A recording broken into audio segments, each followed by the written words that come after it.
In today's video, I'm going to teach you how to collect emails with Framer. We'll keep this straightforward.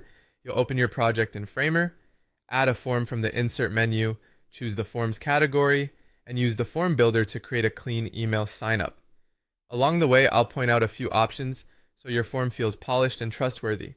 Start by heading to Framer and opening the project or template where you want to capture emails.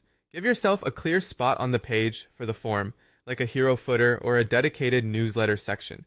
Pair it with a clear headline and a short subtext that highlights value, like updates, early access, or exclusive content. A short line of copy explaining what people get by subscribing helps set expectations and can boost signups. Next, open the Insert menu inside Framer. This is where all components live. You'll see common layout, typography, and media options here. Along with interactive elements you can drag right onto the canvas. Inside Insert, find the Forms category.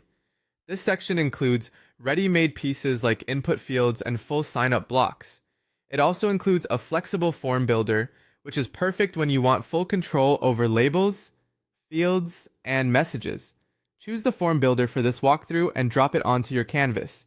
With the form selected, add a single input field and set its label to email, so it's crystal clear what you're asking for. Set the field type to email to enable basic validation and autofill.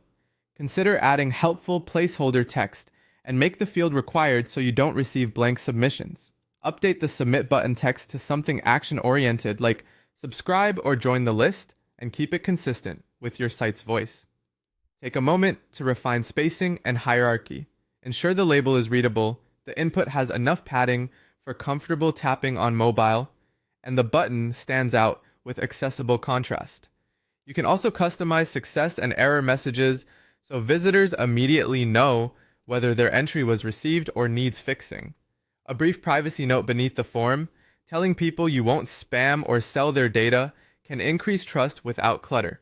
Define focused and hovered states for the input and button, and pick an error color that passes contrast guidelines so keyboard and screen reader users aren't left guessing. That's it. You went to Framer, opened Insert, chose Forms, and used the form builder to create a simple, effective email capture. Keep the copy clear, the design accessible, and the ask specific, and you'll be ready to start collecting subscribers with confidence.